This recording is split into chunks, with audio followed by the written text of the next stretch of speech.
contra o inimigo. Por isso diante dele nos prostramos.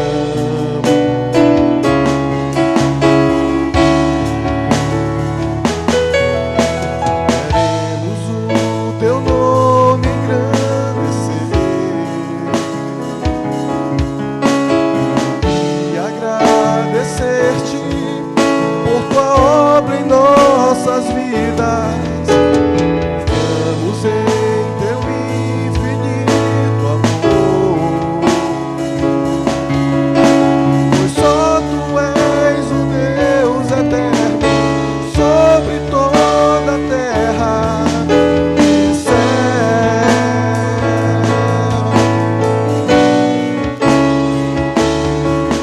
Queremos o teu nome engrandecer e agradecer-te por tua obra em nossas vidas. Confiamos em teu infinito amor, pois só tu és o Deus eterno sobre toda a terra e céu.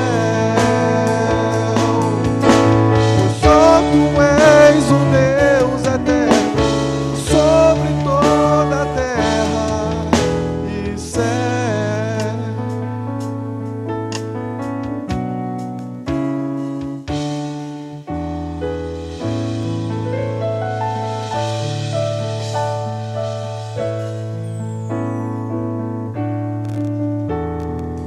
Vem, Senhor, minha vida oferecer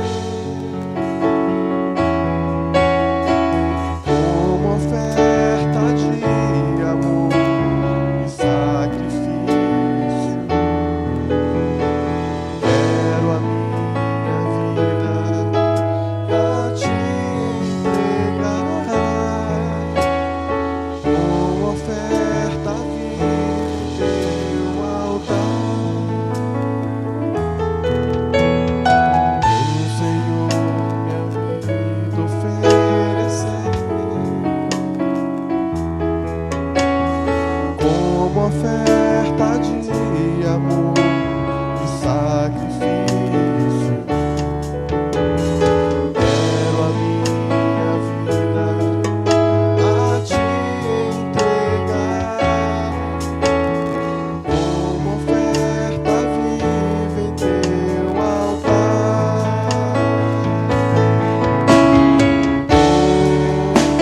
Pois pra te adorar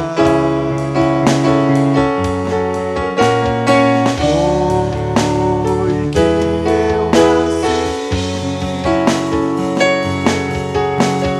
Cumpre em mim o teu querer, faça o que está em teu coração, e que a cada dia seja mais e mais estar ao teu lado, Senhor. Senhor, minha vida oferecer como oferta de amor e sacrifício. Quero a minha vida a te entregar como oferta viva em teu altar.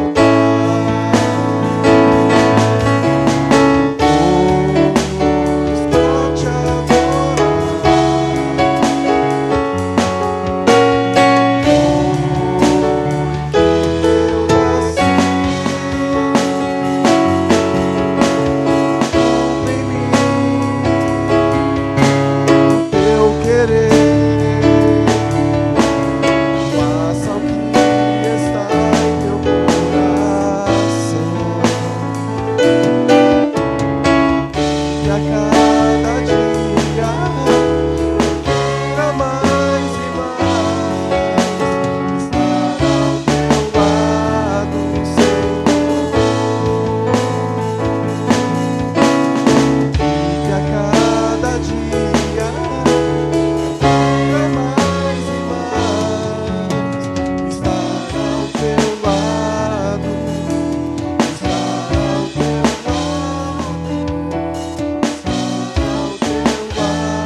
Mas Pedro o fez levantar-se, dizendo: levante-se, eu sou homem como você. Conversando com ele, Pedro entrou e encontrou ali reunidas muitas pessoas, e lhes disse: vocês sabem muito bem que é contra a nossa lei um judeu associar-se a um gentio ou mesmo visitá-lo. Mas Deus me mostrou que eu não deveria chamar impuro ou imundo a homem nenhum. Por isso, quando fui procurado, vim sem qualquer objeção. Posso perguntar por que vocês me mandaram buscar?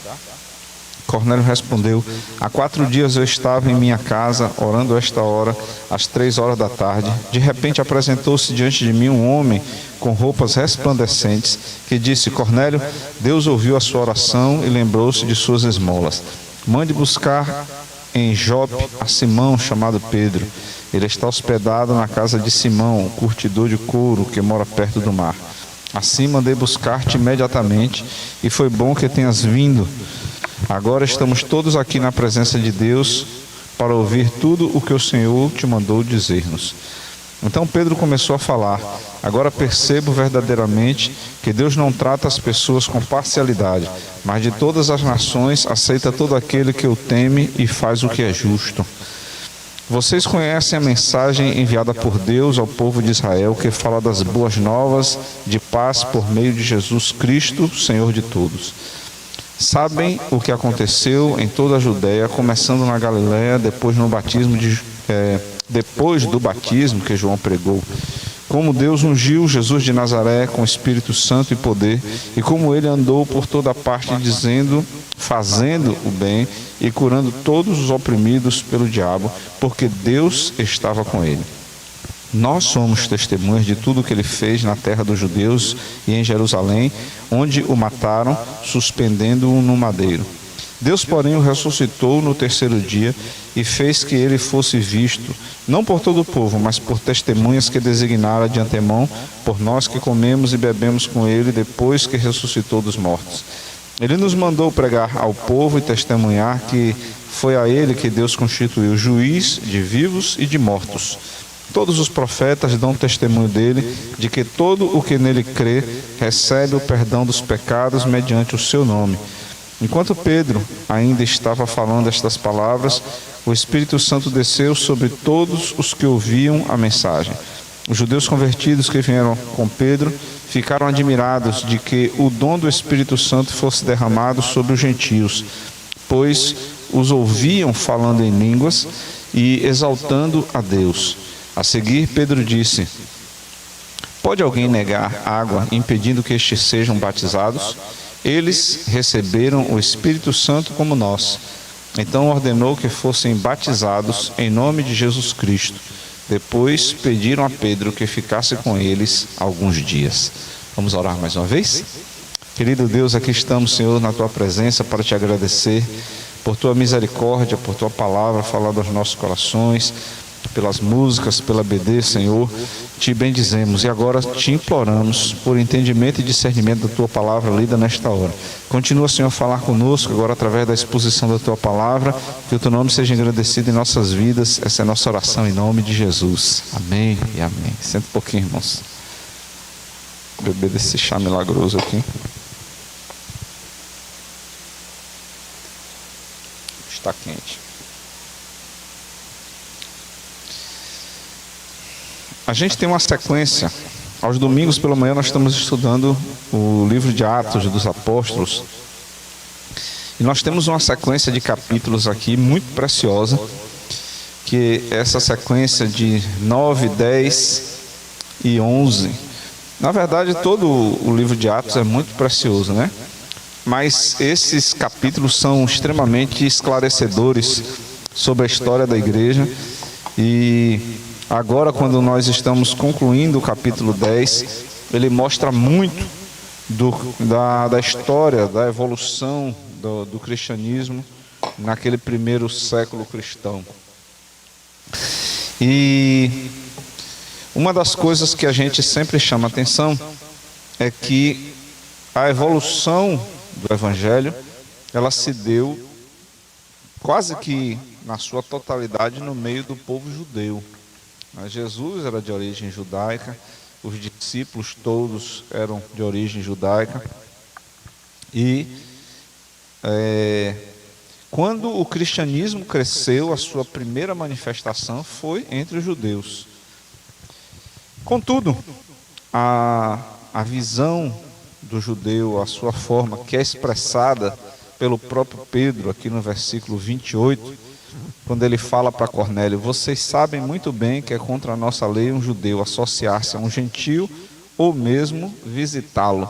Então Pedro resume aí, de uma forma muito clara, a dificuldade que havia do judeu evangelizar um gentio. Porque se ele não podia visitar, se ele não podia falar, não podia se associar, como o evangelho chegaria aos gentios se permanecesse assim? Essa foi a razão pela qual o Senhor precisou investir um tempo com Pedro, que foi um dos pais da igreja, para que ele entendesse a necessidade de não considerar imundo aquilo que Deus tinha purificado. E ao se reportar aos alimentos, o Senhor fez com que ele entendesse que ele se referia aos gentios. E exatamente quando Pedro, no versículo 34, ele diz: agora percebo verdadeiramente que Deus não trata as pessoas com parcialidade, mas de todas as nações aceita todo aquele que o teme e faz o que é justo. A gente, ao ler esse texto aqui, muitas vezes não se dá conta do que significava isso para Pedro. Isso era uma quebra completa de paradigma. Eu não sei que idade Pedro tinha aqui, mas imagine alguém que já viveu 30, 40, 50 anos acreditando numa coisa e de um momento para outro ele se vê: não era isso que eu queria. Porque Deus, ele aceita qualquer pessoa de qualquer nação, basta que ele tema e faça o que é justo. E isso significou uma revolução. E quando nós partirmos semana que vem para o capítulo 11, Pedro vai ter que se explicar para a igreja em Jerusalém por que ele estava pregando a gentios. Por que o evangelho foi pregado aos gentios? Imagine que a igreja, num primeiro momento, ao invés de ficar feliz porque outras pessoas estavam conhecendo o evangelho, ela ficou temerosa, dado ao grau desse tipo de entendimento que havia no meio daquela igreja naquela época. E foi uma verdadeira quebra de paradigmas mesmo, uma mudança completa no que a igreja pensava. Mas eu queria refletir com os irmãos nessa manhã exatamente o que essa proposta de Deus em mudar nossos paradigmas, mudar aquilo que nós cremos. E o Senhor é mestre em trabalhar os nossos corações, nos trazendo entendimento. E hoje eu vejo que a igreja, eu não conheço o contexto mundial, eu conheço um pouco do contexto brasileiro da igreja cristã. E eu queria refletir com vocês um pouco sobre esses paradigmas nossos, né? Tanto nós como batistas brasileiros, como a igreja que nós conhecemos hoje, que se apresenta no Brasil. É uma igreja que tem causado muitas interrogações quando tem mudado bastante a sua proposta. E hoje o evangelho que é pregado, ele tem mudado significativamente a sua abordagem, a sua mensagem, numa premissa de que deve haver uma contextualização do evangelho. E a gente começa então a raciocinar um pouco sobre isso. Primeira coisa, eu gostaria de ver com os irmãos, a partir do versículo 37, para a gente ter o contexto, né? Ou melhor, 36. Porque aqui tem a mensagem que o apóstolo Pedro pregou lá na casa de Cornélio. A conversa que ele teve lá na casa de Cornélio, né? E é claro, aqui nós temos um resumo disso. Eu não sei quanto tempo Pedro ficou falando, mas Lucas aqui fez uma síntese da pregação de Pedro e colocou aqui no seu livro. Versículo 36. Vocês conhecem a mensagem enviada por Deus ao povo de Israel, que fala das boas novas de paz por meio de Jesus Cristo, Senhor de todos. Sabem o que aconteceu em toda a Judéia, começando na Galiléia, depois do batismo que João pregou, como Deus ungiu Jesus de Nazaré com o Espírito Santo e poder, e como ele andou por toda parte, fazendo bem e curando todos os oprimidos pelo diabo, porque Deus estava com ele. Nós somos testemunhas de tudo o que ele fez na terra dos judeus e em Jerusalém, onde o mataram, suspendendo-o no madeiro. Deus, porém, o ressuscitou no terceiro dia e fez com que ele fosse visto, não por todo o povo, mas por testemunhas que designara de antemão, por nós que comemos e bebemos com ele depois que ressuscitou dos mortos. Ele nos mandou pregar ao povo e testemunhar que foi a ele que Deus constituiu juiz de vivos e de mortos. Todos os profetas dão testemunho dele, de que todo o que nele crê recebe o perdão dos pecados mediante o seu nome. Eu quero meditar com os irmãos nessa mensagem do apóstolo Pedro nessa manhã. E porque eu sei que todos nós conhecemos bastante essa mensagem, eu quero me apegar a algumas coisas aqui que têm sido omitidas nas pregações modernas do Evangelho. Primeira coisa, versículo 39, quando o apóstolo nos diz: nós somos testemunhas de que tudo o que ele fez na terra dos judeus e em Jerusalém, onde o mataram, suspendendo-o num madeiro. É fato, irmãos, que o Evangelho, a vida cristã, é uma vida de imitação de Jesus Cristo. Então, em vários aspectos, ou melhor, em toda a vida cristã, nós imitamos a Jesus Cristo. E nós vimos uma parte disso explicado pelo professor Yuji agora de manhã. E essa imitação a Jesus Cristo não exclui a cruz. A cruz é lugar de passagem de todo cristão. É claro que nós não estamos falando de uma cruz, a cruz física, né? Que você, ao chegar em casa, você vai chegar lá, sei lá, no quintal e fazer 3 cruzes, botar você, a esposa e os meninos, né? Não é disso que se fala, mas quando se fala de abrir mão,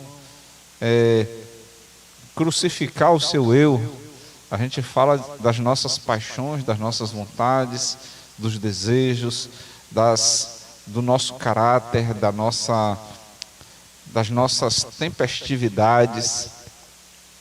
E isso parece que tem sido excluído da vida cristã moderna, quando tem se admitido ou tem se pregado um evangelho onde a cruz não faz mais parte disso.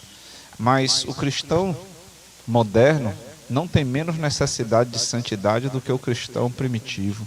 O cristão moderno não tem menos necessidade de trabalhar as suas paixões e as suas vontades do que o cristão primitivo. Arrisco até a imaginar que hoje talvez nós sejamos muito mais provados do que há tempos atrás. Porque quando você tem acesso a um bichinho desse assim, você tem muita informação boa e tem muita informação ruim. Você tem muita coisa boa que você pode pesquisar, mas você também tem, né, você vai pesquisar, sei lá, é muito comum, por exemplo, eu entrar, esses tempos eu tenho estudado muito em implantodontia. Aí eu digito um título de um artigo, aí aparecem lá 50 coisas. E no meio delas você tem mulher pelada, você tem, né, filme pornô, você tem. Então você vai e faz uma pesquisa com sei lá, 5 palavras-chave e entra 200 coisas que não tem nada a ver. São chamarizes que nos podem fazer tropeçar. O cristão moderno, ele precisa tanto da santificação como qualquer cristão em todo o tempo. E a forma de santificação que o Senhor escolheu para nos conduzir foi através da cruz. A cruz é o caminho que conduz à ressurreição. E é por isso que quando o apóstolo Pedro, no versículo 40, ele fala para Cornélio, Deus, porém, o ressuscitou no 3º dia. Ele está falando não só figurativamente da vida cristã que nós devemos ter e da ressurreição que o Senhor promove quando nós morremos em qualquer área, como ele falava da verdade que aconteceu com Jesus Cristo ao ressuscitar ao 3º dia, e ele falava, eu sou testemunha do que aconteceu. Irmãos, na nossa vida, quando nós ressuscitamos em áreas que morreram através da crucificação do eu, o Senhor quer que também sejamos testemunhas da ressurreição, daquilo que Ele fez, daquilo que o Senhor tem proporcionado em nossas vidas. E por fim, no versículo 42, eu destaco que o apóstolo Pedro então diz a Cornélio, ele nos mandou pregar ao povo e a testemunhar que foi ele, ou melhor, que foi a ele está se referindo a Jesus, né? Ele nos mandou pregar ao povo e testemunhar que foi a ele que Deus constituiu, grife a palavra, juiz de vivos e de mortos. Pergunta de $1 milhão: o que um juiz faz? Muito bem. Um juiz julga. E nós deixamos de pregar Jesus como justo juiz. Juiz de vivos e de mortos. Nós pregamos muito Jesus como advogado, não é isso? Tem uma canção muito boa que eu gosto dela, Advogado Fiel. Mas Jesus morreu por nossos pecados como advogado. E o Senhor Deus o constituiu juiz de vivos e de mortos. E por que eu falo disso? Porque quando eu falo de julgamento, julgamento não é o momento em que o juiz está ali para passar a mão na cabeça do réu, né? Do réu. Ontem eu assisti a um clássico. Eu estava assistindo o jogo do Bahia, mas estava 0-0, estava chato aquele jogo. Acho que só o torcedor do Bahia mesmo estava com gás de assistir. Aí eu fui assistir o outro jogo lá, que estava mais animado, os meninos estavam empolgados, já tinham os golzinhos. E eu vi que era uma juíza, uma mulher que estava apitando o jogo. E eu acho que por ser uma figura feminina, os jogadores, né, tentam impor mais a presença masculina e tentavam intimidar. E a juíza saiu distribuindo cartão para todo mundo. E interessante que o comentário dos comentaristas da TV era que a juíza estava querendo se fazer valer através dos cartões. E eu fiquei imaginando como isso, como a justiça, até no futebol, ela está completamente corrompida.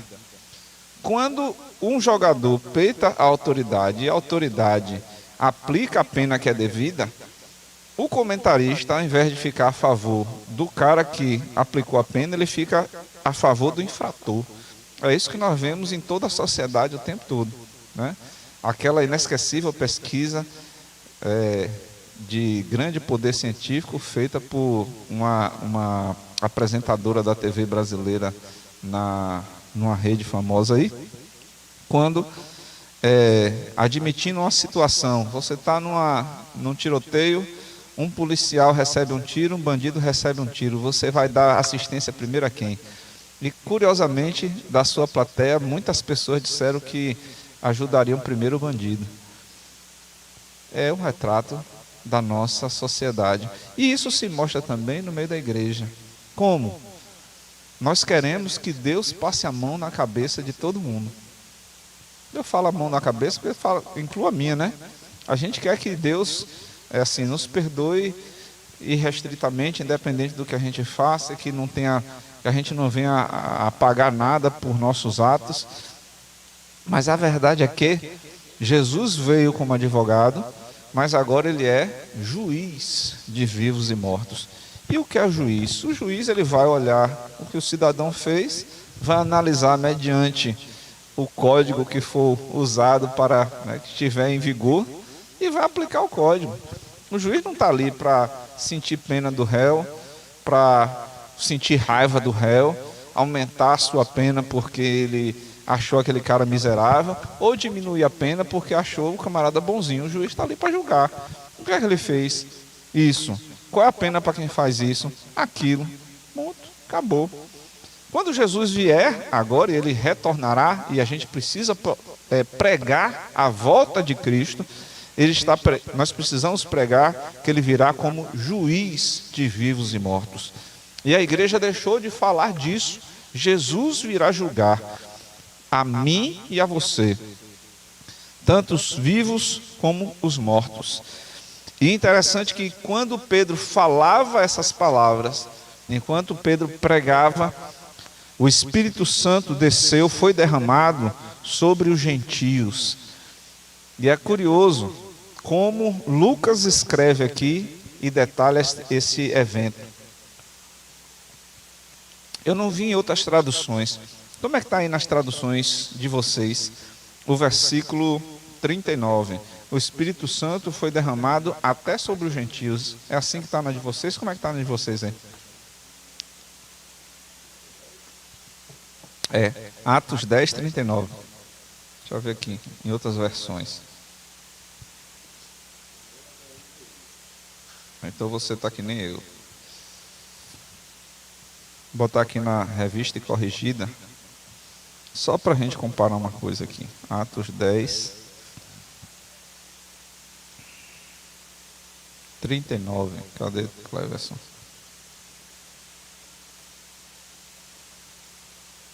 Diz assim: e nós somos testemunhas de que todas as coisas que fez, tanto na terra da Judéia como em Jerusalém. Não é 39 não, rapaz. 45. Obrigado, Pedro. E os fiéis que eram da circuncisão, todos quanto tinham vindo com Pedro, maravilhavam-se que o dom do Espírito Santo se derramasse também sobre os gentios. É mais ou menos a mesma coisa, né? Todos ficaram admirados que o Espírito Santo fosse derramado, preste atenção na palavra, até sobre os gentios. Ou seja, era o limite da coisa, né? Rapaz, realmente Deus quer abençoar todo mundo, porque até os gentios, até torcedor do Bahia, torcedor do Vitória, recebe quando a gente fala até, né? A gente está citando assim, poxa, eu achava que não era para receber, mas Deus falou, então até fulano de tal recebe.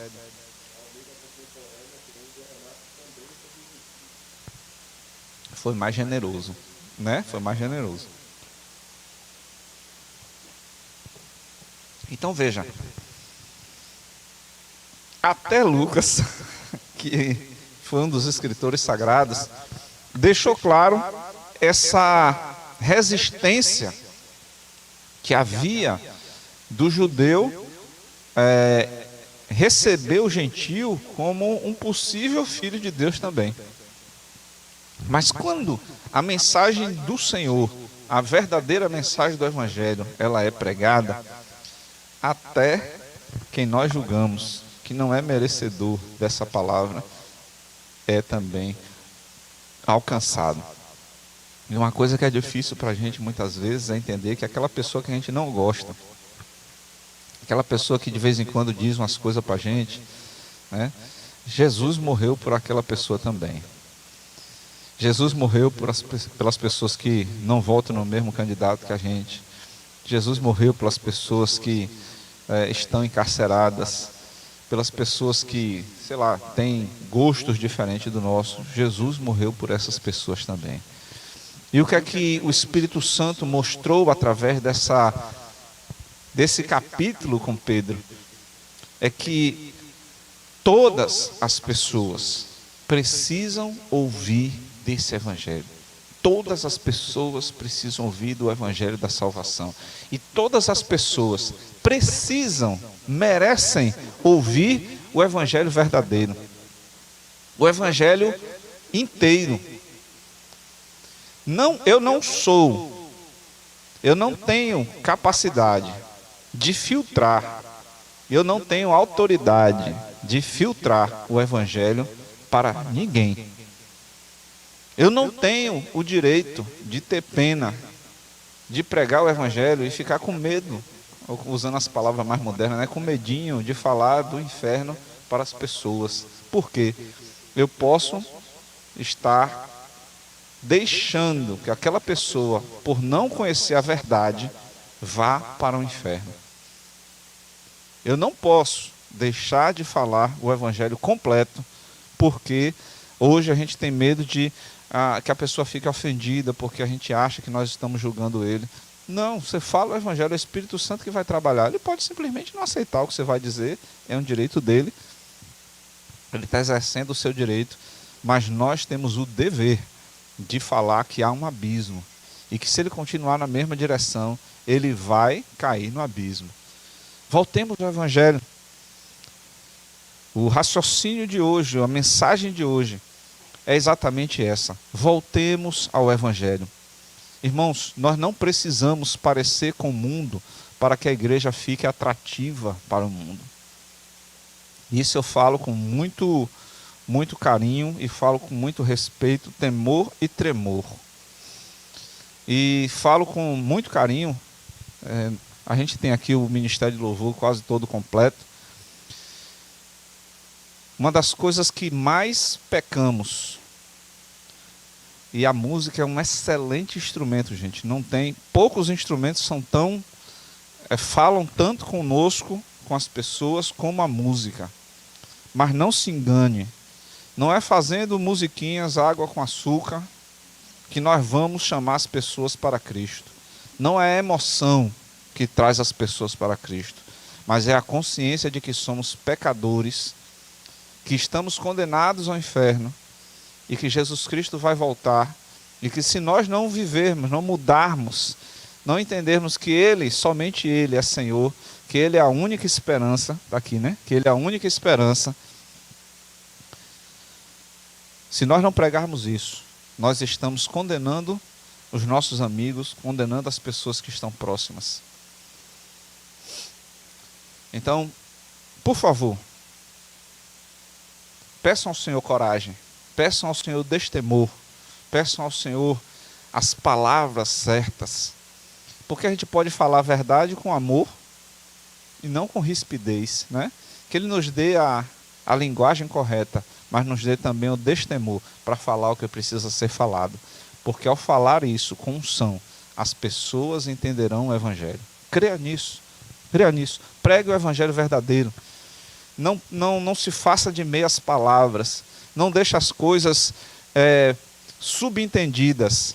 Seja claro, Rivane gosta muito de dizer que às vezes eu falo as coisas e não explico direito, né? Que eu deixo as coisas subentendidas. Deixe tudo entendido e se certifique que sua mensagem foi clara. E o Espírito Santo vai fazer a obra através da vida dele, através da sua vida, melhor dizendo. Vamos orar a esse respeito? Baixe a sua cabeça e feche seus olhos. Senhor nosso Deus e Pai, queremos te bendizer, porque tu tens nos chamado para uma vida nova, um evangelho pleno, um evangelho verdadeiro, para falar, Senhor, que Jesus é a única esperança, que Jesus Cristo é a única esperança, e nós queremos declarar essa verdade às pessoas que amamos, às pessoas que estão ao nosso redor. E, Senhor, nós te imploramos que tu nos dês as palavras corretas, que tu nos dês, Senhor, a motivação correta, que tu nos dês, Senhor, o ambiente correto, mas que nós possamos falar toda a verdade, com amor, com compaixão, com misericórdia, mas falando o evangelho completo, pregando o evangelho completo de Jesus Cristo. E nós queremos declarar que muitas pessoas te conhecerão, muitas pessoas entenderão o verdadeiro evangelho e entregarão sua vida a ti. Faz, Senhor, uma mudança grande na nossa cidade, faz, Senhor, uma mudança a começar por nós, a começar por nossas vidas, Senhor, a começar pela cruz que precisamos carregar a cada dia, e dá-nos, Senhor, a coragem de viver a vida cristã submetida a Ti, uma vida cristã, Senhor, compreendendo que Tu és Senhor, Tu és juiz sobre nossas vidas. Bendito seja o Teu nome, Pai. Nós Te adoramos porque Tu és Senhor sobre nossas vidas. Te adoramos porque és Tu quem nos julgarás. Te adoramos, Senhor, porque o Senhor tem nos dado o privilégio de conhecer essa Tua palavra e nos livrar de um juízo de morte sobre nossas vidas. Continua conosco, Pai, durante todo esse dia. Continua ministrando aos nossos corações. Nos prepara para o culto de logo mais à noite. Que o Teu nome seja engrandecido em nós, Senhor. Aqueles que virão à noite, prepara, Senhor, começa a preparar os corações dos nossos visitantes, das pessoas que virão aqui, que seja um tempo de alegria, que seja um tempo de louvor e adoração ao Teu nome, e somente o Teu nome seja glorificado entre nós. Nós já Te oramos e Te agradecemos por tudo, no precioso nome de Jesus. Amém e amém. Deus abençoe a cada um de vocês, aos que nos acompanham pela net, e até logo mais às 18 horas.